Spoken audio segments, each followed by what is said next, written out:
Bonjour tout le monde, j'espère que vous allez bien mes amis. On va faire une petite vidéo où évidemment on va parler du Bitcoin. On va aussi juste avant parler du Bitcoin et d'une possible bulle sur le Bitcoin.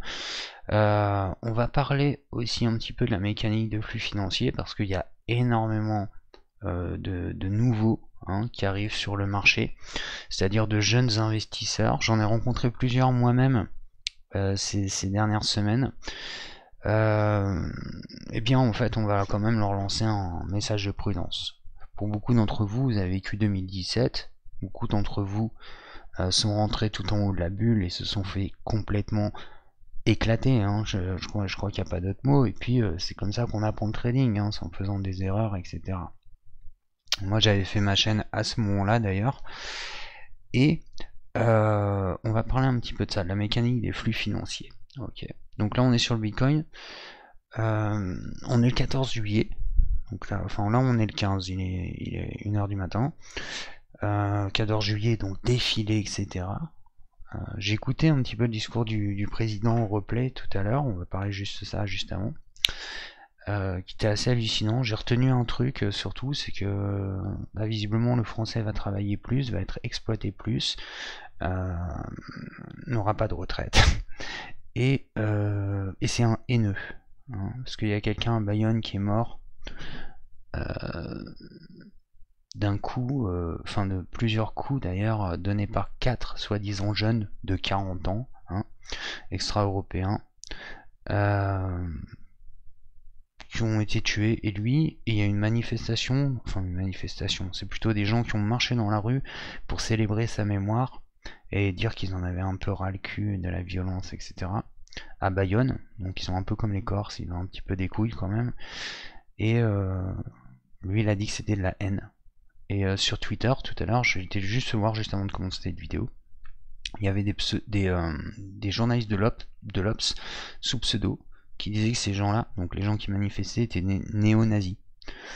Ça m'a un peu choqué, je vais vous dire, tu tues quelqu'un de 59 ans qui a des enfants, mais le problème c'est pas les coupables, le problème c'est la victime. Et le problème c'est les gens qui disent oui mais nous on est avec la victime. Je sais pas ce que va donner ce pays dans quelques années, mais si vous voulez aller vers une guerre civile, allez-y les gars. Vous êtes bien là avec les Black Lives Matter, etc. etc.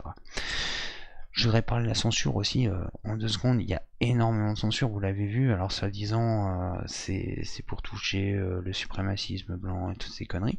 Eh bien en fait, en étudiant les chaînes, ce que j'ai fait, il y a énormément de chaînes crypto aux États-Unis qui ont disparu. Alors je sais pas pour quelle raison. Est-ce que c'était des scams ou quoi? Parce que c'est des chaînes que je connais pas, j'en sais rien, mais en tout cas elles ont été visées aussi par cet amendement. Il y a eu Sora, Dieudonné, etc. aussi en France. Bon, ça c'était quasiment prévisible. Ce système est de plus en plus fou, quoi. On ne censure pas les gens. La démocratie, c'est de les laisser parler. C'est pas dire que ces gens sont des haineux quand ils perdent l'un des leurs, pardon. Voilà. Et à côté de ça, on a des marchés qui sont complètement délirants. Alors, je vous ai fait une petite vidéo tout à l'heure sur le reset mondial. Je suis désolé, j'étais en face de la mer, je l'ai fait vraiment sur un coup de tête. Et évidemment, le son des vagues vous a peut-être dérangé. Alors on reparlera de ce sujet, qui est un sujet très intéressant dans une autre vidéo peut-être. Parce que c'est quelque chose dont on va pouvoir revenir dans ce qui va se passer dans les mois, parce que évidemment, alors je vais passer sur les SP500 avant d'aller sur le Bitcoin pour vous montrer quelque chose. C'est une corrélation, tout simplement. On peut regarder à peu près tout est en bulle. Ok, je vais prendre le SP. Pourquoi je vais prendre le SP? Là j'étais sur Nasdaq, je vais prendre le SP parce qu'il ressemble très fort au Bitcoin. Ok. Et là on va pouvoir parler de mécanique de flux financier. On va parler 5 minutes et ensuite on va parler du Bitcoin. La mécanique des flux financiers, c'est la théorie de Do, clairement. Quand on est dans une bulle et qu'on craque comme ça, là c'est dû au Covid. On est tous d'accord. Alors il y a des gens qui font des corrélations entre le Bitcoin, et c'est vrai que quand on regarde ça et le BTC, ça se ressemble quand même assez étrangement. Sauf que c'est pas tout à fait les mêmes timings. Ok. Ce qui va être intéressant là-dedans, c'est de regarder le fonctionnement de tout ça. Là, ici, on a une possibilité de bulle. Alors, je vais vous montrer pourquoi. J'avais fait un live qui était un peu tout pourri d'ailleurs, où je partais un petit peu dans tous les sens, que je ne le referai plus. Et où on avait je vous montrais qu'en fait on avait ce genre de structure, et ce genre de structure, c'est le genre de structure de consolidation qu'on retrouve ici, on la retrouve ici aussi, on la retrouve très rarement dans des domaines comme ça. Ok, ça veut pas dire que ça va pas casser vers le bas, hein. Ici on a une possibilité de création de bulles, d'accord. Quand on regarde en log, on voit qu'on est vraiment sur des structures qui sont assez impeccables, ok, et on est prêt d'en sortir. Alors évidemment, si on en sort, si Bitcoin le fait, et on a des graphiques au niveau des indicateurs qui sont plutôt haussiers. Ça ne veut pas dire qu'il n'y a pas une chance que ça descende, mais ça peut descendre, ok. Maintenant, on va parler de quelque chose qui est la mécanique des flux financiers et la mécanique des cracks financiers. Il faut que vous sachiez un truc, c'est que tous les cracks sont orchestrés. Ok, il y a des gens qui ont des sommes. Toi, tu n'es qu'un petit investisseur. Moi, idem d'ailleurs, en étant un bon trader. Tu n'es que... Il faut comprendre le marché. Et là, ils sont en train de faire rentrer plein de gens. Alors, je ne me souviens plus exactement de la somme de gens qui sont rentrés dans les marchés boursiers et crypto ces derniers temps, mais c'est énorme. Ok, donc si on pouvait donner un conseil à ces gens-là, c'est déjà fuyez les gars, faites de la démo, mais mettez pas de l'argent. J'ai rencontré un petit jeune dans un bar qui avait mis beaucoup trop d'argent, je pense. Parce que évidemment on avait parlé de l'inflation ou de la déflation, et on a eu une déflation totale sur le pétrole, enfin sur le WTI, donc le brut américain, qui passait en négatif. Ça a été un appel pour les petits investisseurs, pour ce qu'on appelle les boursicoteurs, qui ne sont pas des professionnels, qui sont des gens qui vont rentrer dans un marché où ils ne connaissent rien. Ils ne connaissent ni la stratégie des marchés, ils ne connaissent ni comment ça fonctionne, ils ne connaissent absolument rien. D'accord, comme vous, ok, quand vous êtes rentré dans le BTC et dans les cryptos, parce que aujourd'hui on a des gens qui nous disent oui mais nous tu vois la spéculation c'est pas bien, nous on veut la blockchain, et la blockchain, la spéculation ça la tue. En fait non, la spéculation fait vivre la blockchain, clairement. Aujourd'hui toutes les cryptos c'est des outils spéculatifs, et ce n'est que ça actuellement. C'est ni des outils de paiement ni quoi que ce soit, c'est des outils pour des traders. Ok, donc si t'es là-dedans c'est que t'en as pas du gain. Arrête de te foutre de la gueule du monde. Et si tu dis oui mais la blockchain, le fondamental machin, bah c'est juste que t'es un perdant en fait. En réalité c'est vrai, c'est ça. Ok, donc arrête de te mentir à toi-même. Et après attention, hein. Moi je pense que si vous me connaissez depuis le début, je suis à fond dans cette technologie. Mais c'est un outil à l'heure actuelle, c'est un outil spéculatif pour les traders, d'accord. Donc voilà. C'est quelque chose sur lequel on s'enrichit, où on perd de l'argent quand on n'y connaît rien. Et là, on va parler un petit peu de ça. Ce qui est bien dans les cryptos, c'est que, tu sais, si tu perds de l'argent ou t'en gagnes, derrière, il n'y a pas de chômage, il n'y a pas de gens qui vont perdre leur emploi, il n'y a pas de gens qui vont perdre leur maison, il n'y a pas de gens qui vont être obligés de se saigner aux 4 veines pendant 25 ans. C'est pour ça que je pense que c'est l'outil spéculatif parfait en réalité pour trader en bourse. Et c'est pas pour rien, de manière éthique quasiment, que je suis parti vers les cryptos plutôt que vers les marchés boursiers, puisque j'étais formé dans ces marchés-là. J'aimais la volatilité des cryptos, mais au-delà de ça, j'aimais l'état d'esprit qu'il y a là-dedans, ok. Parce que je me suis dit, c'est vraiment quelque chose de parfait.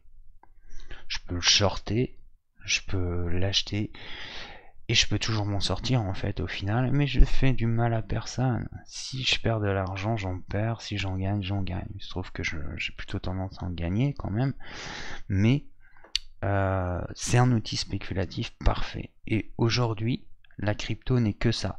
Alors évidemment, on a quand même des avancées avec des entreprises qui commencent par exemple à utiliser telle ou telle crypto pour faire telle ou telle transaction, etc. Et c'est bien, ça commence, c'est tranquille, mais on n'est qu'au début de tout ça. Nous, au début, on était des illustres inconnus qui tradaient des marchés qui étaient quasiment même intradables, tellement avant 2017, je parle en 2016-2015, parce qu'il n'y avait rien, quoi. En 2016, ça commençait. On va parler du SP. On a eu le coronavirus et on a ça, ok, qui fait environ 40%. Et qu'est-ce qu'on a derrière? On a une montée exponentielle. C'est une bulle, hein, ça, je comprends bien que c'est une bulle. Mais si tu regardes le marché, j'ai déjà montré ce graphique, hein, croissance normale, début de la bulle, ça c'est la bulle de 2000, elle était très intéressante cette bulle, elle est partie, alors là on a eu un dead cat bounce, hop, et puis on est reparti en bulle, ok, donc ça c'est la bulle de 2008, donc vous vous souvenez tous de cette période assez dramatique, surtout pour les Américains, nous en tant qu'Européens on a peu été impactés, on redescend de 40% aussi, hein, et on repart en bulle, dans une bulle de 10 ans, qui est incroyable, hein.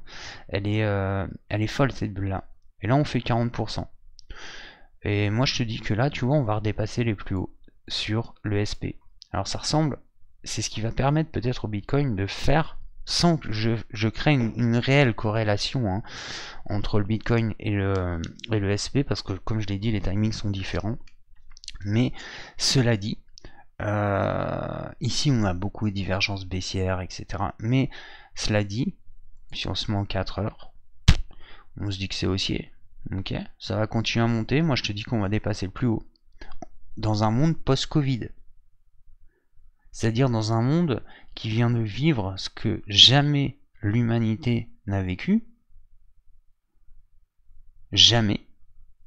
C'est-à-dire d'arrêter 80% de la planète pendant 3 mois. Et en plus, en France, ils font tout pour ralentir l'économie et le retour à l'économie. Ok ? Qu'est-ce qui va se passer d'après toi? Parce que pour l'instant, tu n'as pas les impacts en réalité du Covid. Alors, on te parle, comme je l'ai dit tout à l'heure, de reset mondial, on te parle de toutes ces conneries, mais ça c'est ouais, de la décroissance, de machin, on va être plus, on va faire un monde d'après, etc. Mais tout ça c'est des conneries, t'en es conscient, hein, c'est du marketing, on va rien changer. T'es un esclave, on va continuer à te pourrir comme un esclave. Voilà ce qu'on va faire. Mais en mieux pour eux et en pire pour toi. Et je pense qu'on va aller sur des plus hauts. Moi, je suis prêt à te parier que, tu vois, le Nasdaq et le SP, que je suis beaucoup en ce moment, va faire des plus hauts. Puis il va tomber. Et qu'est-ce qui est en train de se passer? C'est que les plus gros investisseurs et les plus grosses capitalisations, qui sont toutes survalorisées, mais c'est intéressant de voir leur comportement. Par exemple, Jeff Bezos a commencé à vendre des actions. Pourquoi il fait ça? Il y a un mois, Warren Buffett, ok, a vendu toutes ses fiducies et je ne sais plus quoi, il a même perdu 3 milliards sur je ne sais plus quel marché, je suis désolé, ça m'est sorti de l'esprit. Il a accepté cette perte. Ok, alors que c'est un mec qui traite depuis 40, 50, 60 ans. Et qui est considéré comme un maître. D'après toi, pourquoi ces gens-là se tirent du marché? Eh bien, tu vas regarder toutes les bulles, ok? Tu regarderas la bulle de 73, la bulle de 87, la bulle de 2008. Toutes, tu vois, elles ont eu un rebond comme ça.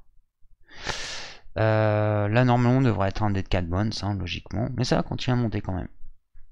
Et ce qu'on fait, c'est que les petits investisseurs, les pauvres, en fait, le but du système, c'est de rapatrier l'argent des pauvres vers les ultra riches. Ça a toujours été comme ça. Ok, ça a été le cas en 1929. D'ailleurs, pourquoi on fait une comparaison avec 1929, qui était un crack systémique, hein, réel là. Bien tout simplement,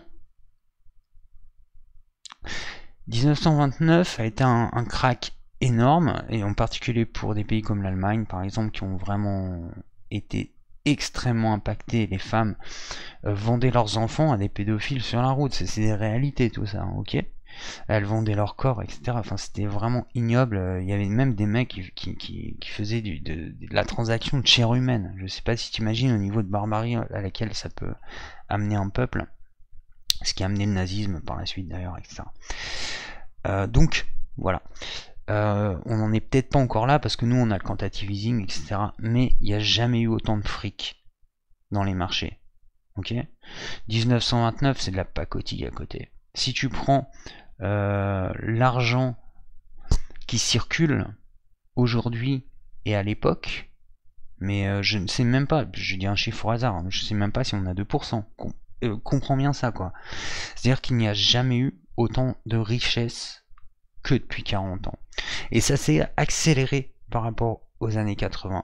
Le problème, c'est que tous les États, et le quantitative easing, qui pourrait être un super outil, est utilisé de la manière la plus tragique qui soit, c'est-à-dire celui d'alimenter les marchés et de les survaloriser. Honnêtement, je préférerais qu'on donne cet argent à des gens pour qu'ils consomment. Au moins on aurait des... tu vois, ce serait de l'argent gratuit, un petit peu, hein, l'hélicoptère money, etc. Mais pourquoi pas au moins, ça nous donnerait une valorisation des actifs réels. C'est-à-dire que les gens iraient consommer chez BASF, chez Amazon, chez etc. McDonald's, tout ce que tu veux. D'accord. Et on aurait une valorisation des actifs qui serait réelle. Or, ce n'est pas la réalité. Et il se trouve que regarde, on est en bulle et la majorité des traders boursiers, j'en connais beaucoup, ils se retrouvent en déficit dans ce marché-là. Ok, l'année dernière, et y compris cette année, c'est une année, et je pense que beaucoup le diront dans des vidéos, je pense même d'ailleurs, je regarde peu, mais bon, je pense qu'ils doivent dire qu'ils ont eu une année difficile. Pourquoi? Parce que il y a une volatilité extrême, il y a des corrections qui se font pas, etc. Et toi, si t'es c'est un mec qui arrive dans le game et que tu comprends pas comment ça fonctionne, eh bien, ce que tu dois comprendre, c'est que l'argent des riches n'est investi que pour rapatrier celui des pauvres, celui des petits investisseurs comme toi. Quand on a fait passer on va essayer de le trouver. Alors, voilà, il est là. Le WTI qui passait en négatif. Hein. Ce WTI, c'est pas le bon graphique. Ou à quoi qu'on peut rester sur celui-là, c'est quand même le graphique américain. C'est juste qu'il n'est pas pris en négatif, mais et ça fait venir plein de petits investisseurs qui se disent ça va remonter. Ok, c'est cool. Effectivement, ça remonte. Et t'achètes quand tu gagnes. Tu comprends? Sauf que toi, tu vas pas savoir quand sortir de tout ça. Eux, ils savent quand vendre leurs actions. Moi, je sais quand vendre. Et eux font pareil. En fait, moi, ce que j'ai fait, c'est calquer ma psychologie à la leur. Sans être eux, hein, parce que j'ai pas des milliards devant moi, tu vois, tu comprends. Mais j'ai fait pareil. C'est ce qui fait que, tu vois, j'arrive à m'en sortir sur les marchés et à me dire que, voilà, à un moment, il faut que je dégage de tout ça. C'est exactement ce qu'on a fait, même avec le groupe et tout, hein, tu vois. Moi, je suis rentré là au plus bas. Et je suis sorti ici vers les 8500, 9000. Hein, je suis sorti à 9000 exactement. Et ensuite, maintenant, je fais plein de trades. D'accord. Là, on est dans une zone sur le Bitcoin où on est dans une zone de compression. On sait que ça va sortir très fort à la hausse ou à la baisse. J'espère à la hausse. On a des signaux plutôt pas mal pour la hausse, ok, avec des divergences, etc. Effectivement, si ça sort à la hausse, on a des graphiques qui sont très bons. Ok, on revient sur la bulle et ensuite on va analyser ce qui est possible sur Bitcoin, qui va être, je pense que si on casse ça vers le haut, on va avoir vraiment quelque chose de très intéressant. Alors peut-être que ça n'ira que jusqu'aux 13 ou 15 000, ok, mais ce contexte-là n'a jamais existé sur les hausses. Regarde bien, ok. Et ce qu'on fait en tant que trader, c'est que on réplique sur nos analyses ce qui s'est passé par le passé pour pouvoir analyser le présent et y compris l'avenir si c'est possible. D'accord. Il y a des gens qui s'en sortent plus ou moins bien, etc. Mais qu'importe, c'est à peu près le boulot d'un trader. D'accord. De faire de la statistique. Si moi je vois une accumulation comme ça, je peux pas te dire, tu vois, 100% que là ça va sortir à la baisse ou à la hausse. Je vois que les marchés sont assez haussiers et qu'il y a une volonté des acheteurs et des vendeurs de vouloir aller vers le haut. Sinon, en réalité, les vendeurs auraient déjà été vainqueurs et les acheteurs auraient été en capitulation. C'est-à-dire que là, il n'y aurait pas cette zone d'accumulation. Et ça prouve quelque chose d'assez fort. Alors, c'est peut-être le monde post-Covid, on peut l'expliquer de plein de manières qui soient. En tout cas, on a une possibilité de sortie par la hausse ici, qui pourrait être victorieuse. Déjà, moi, je pense qu'on pourra aller aux 11 000. C'est-à-dire qu'on va sortir de cette compression qu'on est en train de faire par le haut. Si on en sort par le haut, on ira aux 11 000, d'accord. Mais peut-être que même on cassera ce truc vers le haut, parce que je pense alors je vais vous montrer un truc, qu'énormément de traders vont voir exactement la même chose que moi, hein. On fait le même boulot, hein. C'est-à-dire que voilà, tu vois, ici on est sur une zone d'accumulation et sur une trend qui est une trend qui est même plus qu'annuelle, quoi. Elle dure depuis 4 ans. On n'arrive pas à la dépasser. Et là, cette zone d'accumulation, si elle la pète, c'est-à-dire qu'on va partir aux 11 000, ok, on va faire un pullback. Si les traders achètent massivement le marché, ça va partir vers la hausse. On dépassera le DH même d'ailleurs, je pense. Tu vois, après, ça retombera, hein, attention. Mais c'est une possibilité. Ok. Ou alors peut-être qu'on va juste faire une toute petite hausse de rien du tout. On sait pas, ce que va faire le marché. Mais le contexte même du marché est intéressant. C'est-à-dire qu'on voit quelque chose qui ne s'est jamais produit pour l'instant sur le Bitcoin depuis très très longtemps, qui est cette zone, hein, clairement, quand on regarde en log.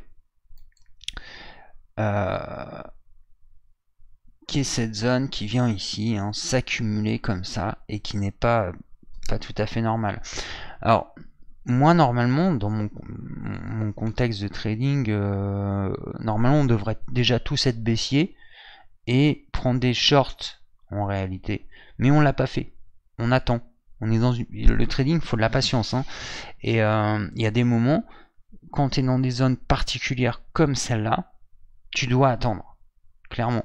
Mais ça peut te donner des setups par la suite qui vont être extrêmement intéressants, tu comprends.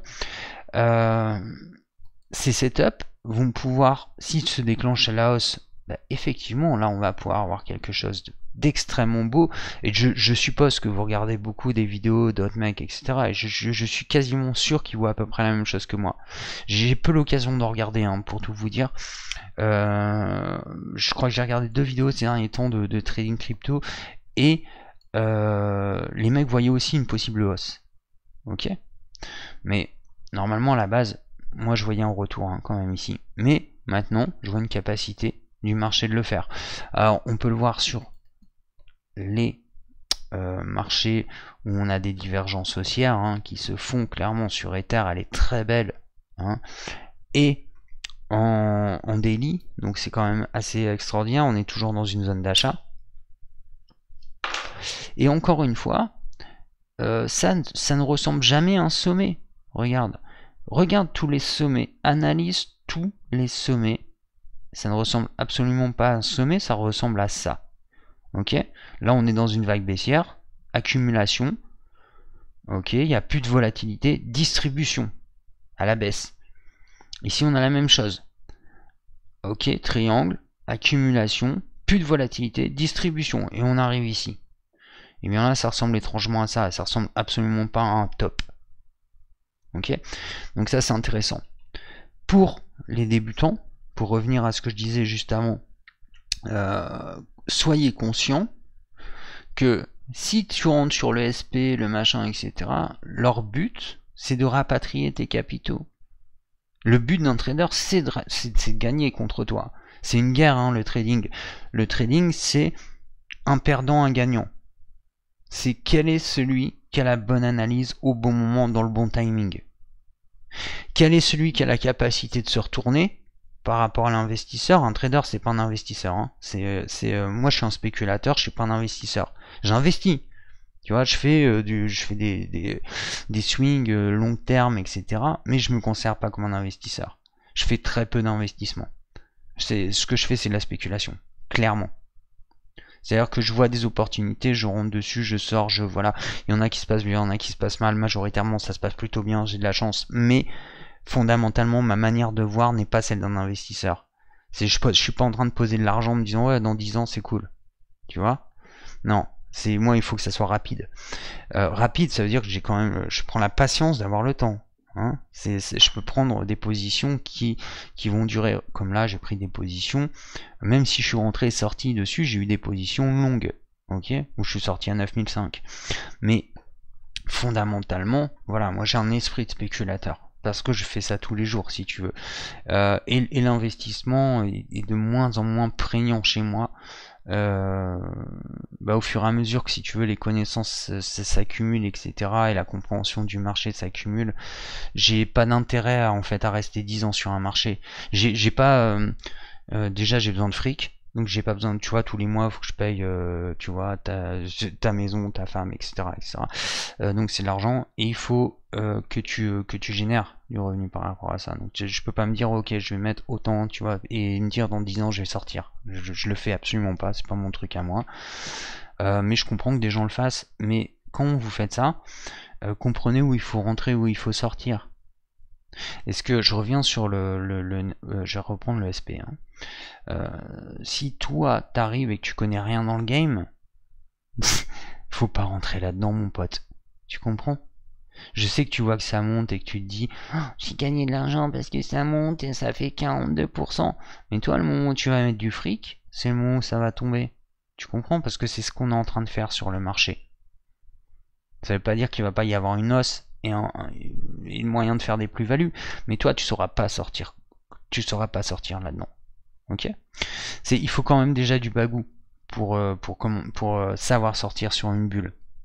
Donc comprenez que ce qu'on fait sur les marchés boursiers, là je peux prendre le CAC 40, etc. C'est que de la bulle. Ok, mais les gens ils vont dire oui mais c'est que 40%, mais les gens ils se rendent pas compte parce qu'ils connaissent les cryptos que 40% c'est énorme dans un marché boursier, parce que là on est dans l'économie réelle, d'accord. Nous dans les cryptos effectivement on peut faire je sais pas, moi je vais prendre des dos, on a fait 1500% là, tu vois, même plus hein. Je crois qu'il tourne autour des 1007 là. On a des coins qui ont fait 300%, évidemment que ça n'existe pas en bourse. Ou alors sur des small caps. Enfin, ça ressemble un petit peu, ce qui se passe avec les cryptos, ça ressemble un petit peu à la bulle de la tech. À l'époque, la bulle de la tech était complètement délirante. Donc on était dans les années 2000. On avait toutes ces nouvelles technologies, Oracle, il y avait plein d'entreprises. Il y en a qui ont subsisté, il y en a qui ont disparu. La plupart ont disparu en réalité. Et on a fait, en fait, on avait des capitalisations avec des résultats qui n'étaient pas là derrière. Ce qu'on est en train de faire dans les cryptos, c'est-à-dire que voilà, on va valoriser Ether, je sais pas, ou Bitcoin, j'en sais rien. Mais là, c'était des gens qui vendaient un produit sur un marché. Et même s'il n'avait pas de plus-value sur le produit, ça augmentait de 300%. C'est une bulle, ok? Et si tu regardes bien Bitcoin, eh bien, ce n'est qu'une succession de bulles. C'est ce qui est génial d'ailleurs dans le Bitcoin. C'est que c'est vraiment complètement délirant. Alors mon ordi a bloqué, voilà. Alors, parce que on n'arrête pas d'avoir des problèmes de connexion là depuis 2 jours. Je sais pas à cause de quoi. Je vais essayer de relancer ça. Voilà. Il veut pas se relancer, d'accord. Ah voilà, si quand même. Ok, bah du coup je fais une pause, je bois un coup. Et donc je sais plus où j'en étais avec cette pause, mais les gens qui ne comprennent pas ça, ils vont se faire plumer. Ok. Quand ici, par exemple, je vais dire, est-ce qu'il faut acheter Bitcoin? La question elle est vite répondue. Dans une zone d'achat comme ça, effectivement ça peut être intéressant. Là ici on a des divergences haussières sur pas mal de points, mais ce qu'il faut attendre c'est des confirmations. Là on n'a pas de confirmation. Je regarde, j'ai passé en 1 heure. J'ai modifié le triangle hein, sur lequel on travaille depuis 15 jours, et je peux te dire que moi, mes trades, et même les mecs à qui je bosse, je leur dis hein, depuis 15 jours, les mecs on se calme quoi. Alors on a pris des super bons trades, Ok, j'ai eu 3 trades qui n'ont pas passé parce qu'il n'y avait plus de volatilité, c'était la semaine dernière. J'ai eu des très bons trades après parce qu'on a retrouvé de la volatilité sur les alts, pas sur le BTC, hein, depuis 5 jours. Ok, donc on a eu des très très beaux trucs, on a eu Ether qui ont fait vraiment des très belles sorties. Je pense que le meilleur trade que j'ai fait là de cette semaine c'était ZEC. J'ai eu des, enfin voilà, j'ai pris des trucs en sortie ici, j'ai racheté ici, etc. Mais là je fais que sortir et rentrer. C'est-à-dire que je fais que du day trade, ok. Je pose pas de position swing qui vont rester un mois ou pas, ok. Je suis pas dans cette position. Pourquoi? Parce que pour l'instant on est risqué tant que on n'a aucune volatilité sur le Bitcoin. Alors effectivement, quand on aura une sortie sur le BTC, moi j'ai acheté ici. Je vous le dis, j'ai acheté sur le canal en espérant que ça sorte, ok. Mais je suis capable de sortir très très vite de tout ça, hein. Comprenez-le bien. Et le but pour moi, ça serait de se positionner ici, c'est-à-dire en sortie de triangle. Hop, on revient à peu près sur la zone sur laquelle on est actuellement et on part. Ok, mais pour l'instant j'ai pas de pullback, j'ai pas de zone haussière, j'ai pas de signaux haussiers, j'ai des RSI très très hauts avec des petits mouvements. C'est de la merde, clairement c'est de la merde. Sur les alts c'est beaucoup plus intéressant, on va aller faire un petit tour. Je vais prendre en 4 heures quand même pour que vous voyez un petit peu. On a une capacité de bulle avec des alts, il faut pas l'oublier, qui sont sur des triangles, hein, quasiment tous, et qu'on est en train de dépasser. Donc c'est des signaux haussiers pour tous les traders. Je vais vous prendre TRX, que je suis beaucoup en ce moment et sur lequel j'ai fait pas mal de profits. TRX, ok, voilà, là, alors là c'était en log. Ah oui, je suis en log, donc ok, pardon. Ok, donc là on est, alors en fait on est passé au-dessus. Hop, voilà, on est en train de travailler la résistance, et si on sort de cette résistance, les amis, et qu'on vient faire un pullback dessus, on va sortir très haut, ok, ou alors ça va tomber très fort, d'accord. Et on va aller voir ce contexte qu'on peut retrouver, alors si je dis pas de bêtises, sur Neo, en fait sur plein de coins en réalité, sur ZEC par exemple, tu vois, la ZEC on est dans un triangle, il l'a dépassé. Ok, donc soit c'est une modification de zone de triangle, mais quand on voit ça, putain, quand un trader voit ça, tu vois, c'est aussi, c'est pour ça que je suis à fond sur deck depuis pas mal de temps. Je vais prendre EOS. Non, EOS il est moins fou. Bitcoin Cash qui est dans le même délire. Donc là on était sur un canal, on est sorti, on est en train de faire un nouveau canal. Si on le sort à la hausse, évidemment que c'est haussier. Ça c'est BCH, pardon. Là on va partir sur Bitcoin Cash, c'est ah merde, Bitcoin CUSV. Ici c'est pareil. Ok, on a un triangle, on rentre sur un canal, ça peut être un pullback, ça peut être très intéressant. Après on a des trades annuels, par exemple, on voit bien sur Ether. On va bosser sur... on est en train de casser, hein, en fait, la structure annuel de trend. Donc là si on en sort, on peut faire des très très beaux trades. Ok, donc effectivement il y a une possibilité de hausse sur les marchés qui est assez folle. Regardez les divergences ici. Ok, ça c'est très très bon pour un marché qui peut partir en bulle. Comprenez bien que tous les traders professionnels en tout cas, et même les institutionnels, c'est des zones qui surveillent. Si je vais prendre un exemple très simple, hein, mais je vais dessiner quelque chose. On prend un triangle, ok, qui est comme ça. Hop, et on va reprendre un petit truc comme ça. Ok, disons qu'on a un triangle. C'est un fantasme, hein, mais c'est pour vous montrer, ou un canal, ou tout ce que tu veux à l'intérieur. Là, si ici c'est un canal, on va avoir une structure. Qu'est-ce que cherchent les traders? La sortie de ça. Et lui, où il investit? C'est ce que je fais moi, par exemple, tu vois, c'est investir ici. Ou alors à la baisse, hein, t'as bien compris, ça peut s'inverser. Mais le but, c'est de rentrer là.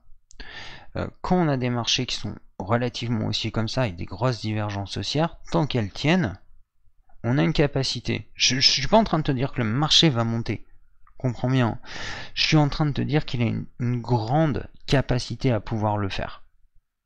Et elle est très intéressante.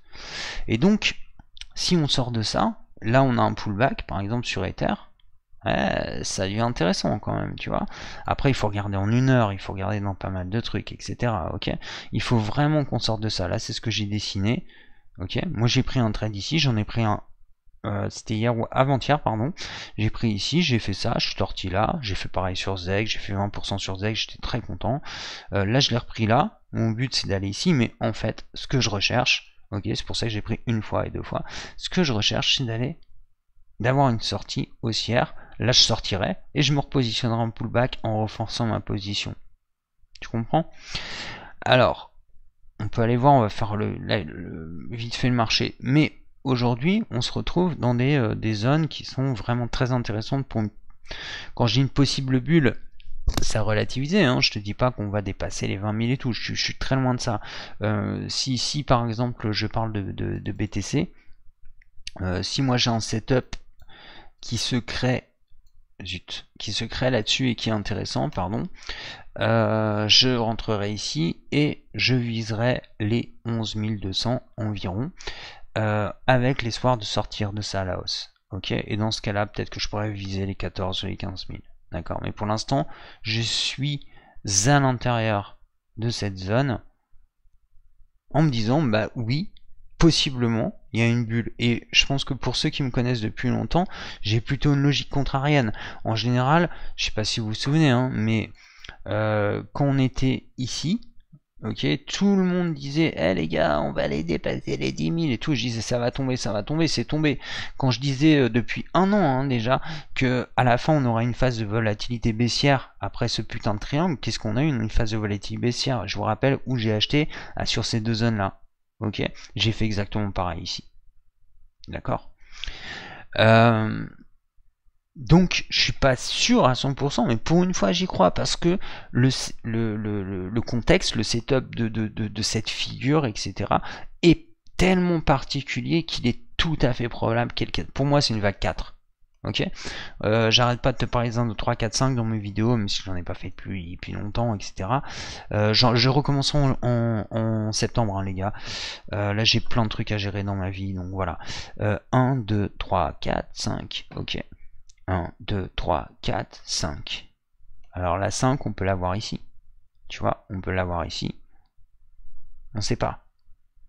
D'accord? Mais elle peut se déclencher et elle peut faire du gros bénéfice. Ce qui m'intéresse en réalité, je vais te le dire tout de suite, c'est même pas Bitcoin, c'est tous les alts derrière. Ok? Ceux, je t'ai montré comme TRX, Ether, etc., qui sont en sortie, qui sont sur la même trendline que sur le Bitcoin et qui pourraient sortir. Évidemment, tu vois, je mettrais plus d'argent sur les alts que sur le BTC pour une simple raison de rentabilité. Hein. Je dis pas que le BTC est pas plus fort, qu'il peut pas faire, mais bah, je fais plus d'argent sur les alts en fait en réalité. Je vais t'expliquer là, par exemple, on a fait je sais plus combien, 180 je crois sur BTC. Moi je suis entre 4009 hein, en réalité, mais je vais prendre le truc. Donc voilà, on est voilà 171. Bah voilà, tu vas prendre Ether par exemple, tu vas comprendre. Après tu vas prendre Tezos, etc. Et tu vas voir, on est à plus de 200%. Là on a 188, etc. etc. Ok. Donc les alts, Bitcoin est un leader, mais il fait beaucoup moins que certains alts. Surtout ceux qui ont une très faible, non pas capitalisation, mais un très faible volume de prix. Par exemple, quand on était sur TRX, voilà, tu vois, on a fait, voilà, là on arrive sur 164. On a, Tezos, il a tout éclaté, par exemple. Après, les coins, ça se choisit par moment. Pour moi, la meilleure progression qu'on a eue, clairement, Tezos, c'était extraordinaire. Je me souviens, genre, je sais plus combien elle a fait exactement. Et je crois que vraiment là, celui qui m'a régalé, il y en a eu 3 hein, cette année, c'est ETC, Tezos et Edo. Donc Edo, hein, qui est le parfait inconnu, je suis le seul trader à en parler, parce que certainement je suis seul à pas bosser sur Binance et à être sur Bitfinex. Et là on attend encore hein, quelque chose. Je vous ai expliqué Edo, on a fait, voilà. Tu vois, 2227%. Tout à l'heure, j'étais sur 1005, tu vois, voilà, on est à 2200%. Et moi, je pense que si on a une sortie là-dessus, eh bien, on va pouvoir taper clairement les 2500, ok. Donc attention, hein, tu vois, j'ai un trade dessus de 500 balles qui était mal, mais je suis rentrant plein de fois dessus sur mes swings. Ok, j'ai donné plein de trucs parce que dès qu'on fait 100%, moi je dis pas mes gars, ok, non, non, en fait, restez comme des connards sur le marché, je leur dis de sortir. Tu vois, c'est normal. Parce que tu vois, 100%, si t'as mis, je sais pas, 2000 balles, ça fait 4000, tu comprends. Donc tu vas pas dire, ah mais non, en fait, je vais rester pressé. Non, non, on sort et on se repositionne. Donc voilà, tu vois, et après on s'est repositionné ici, là, enfin bref. Donc Edo, c'était une magnifique capitalisation. Donc imagine si là aujourd'hui on a une bulle, ok, et que lui il continue, mais voilà, ça va être énorme. Je te parlais de Tezos par exemple, qui était je vais pas faire tout le marché aujourd'hui. Si vous voulez, vous me demandez les coins et puis je vous les ferai.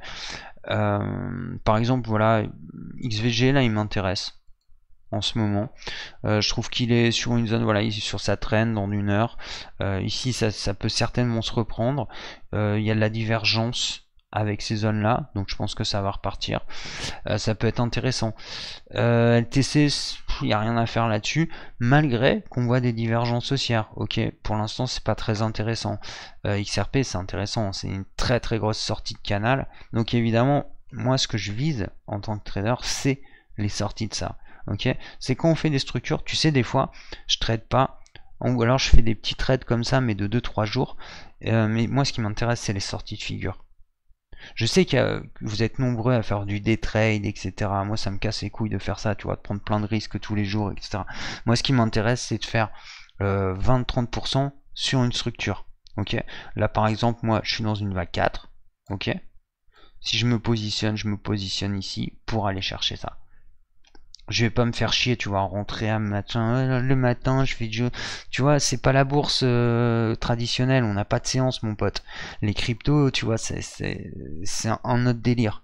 Si la plupart de mes amis qui sont des traders boursiers, en général, ils détestent les cryptos parce que justement, ils ont cette tendance à travailler à la séance et travailler au day trading, et ce qui est très négatif pour ça. On va aller voir EOS, qui est une très bonne structure aussi, hein, qui est sortie de manière formidable, qui avait moyen de prendre ici, et hop. Là, bah, pour moi, on a un ABC là qui est en train de se faire, hein, clairement. On peut virer ça d'ailleurs maintenant qu'il est fait. Et voilà, on peut attendre une vague 5 ici, comme ce que je dessine ici, tu vois. Une vague 5 et ensuite un ABC. Là, ensuite, on prend des positions swing. On va revenir sur Bitcoin. Je ferai dans 5-6 jours une vidéo sur les alts. Et vous avez qu'à me dire les alts que vous avez envie de suivre. Évidemment, je l'ai fait aussi pour le groupe, hein, parce que ce genre de vidéo quand même c'est pour eux. Et pour vous aussi, hein, évidemment. Mais donc dites-moi si vous voulez des coins, etc. On peut aller voir BNB. Aucun intérêt de trader BNB pour l'instant. BNB, la sortie, là on est dans le même cadre que Tezos et que oui, on est sur une trend de support. Si elle casse et qu'on revient en pullback ici, ok, à 17,71 environ, enfin 18,7 environ, putain, c'est hyper intéressant et on pourrait partir en bulle. Comprenez ça. Ce que je suis en train de vous expliquer, c'est ça. Mais par contre, quand on part en bulle, il va falloir sortir un moment. Ok. Ce que je vous ai montré, et pourquoi je vous parle de ça en réalité, ce que je vous montre sur le SP, etc., c'est de la bubule. Hein. Le but, je te le répète encore une fois, le but des ultra riches, c'est de rapatrier ton capital vers eux. Tu n'as rien à foutre en bourse. Si tu sais, tu regardes comment se fait une bulle, quoi. C'est quand le barman auquel tu vas boire des verres te dit il faudrait investir sur ça. Le mec commente, c'est Nabila qui te parle du Bitcoin, ok. C'est exactement ce qui est en train de se passer en ce moment. T'as la masse d'inconnus qui ne connaissent rien, qui ne comprennent même pas pourquoi ça monte et ça descend. qui connaissent aucune théorie, ils savent même pas tracer des figures chartistes, enfin voilà, comprends bien qu'ils vont se faire niquer les mecs. Hein, si le petit mec qui a un petit peu de thunes met ses 30 000 euros dans la bourse, c'est pour qu'on lui prenne. Tu comprends? Donc c'est pour ça que je te dis de faire attention. Mais ce que je te dis aussi, c'est que pour ceux qui sont là depuis plus longtemps et donc qui sont déjà pris la bulle, le 2018 en se faisant niquer, etc. Pour ceux à qui c'est arrivé en tout cas, bien effectivement ici on a un moyen de faire une bulle. Si ça casse vers le bas, c'est pas grave hein, les gars. On shortera. Mais si ça casse vers le haut, il faudra absolument y être. Vous êtes prêts? Allez, ciao tout le monde.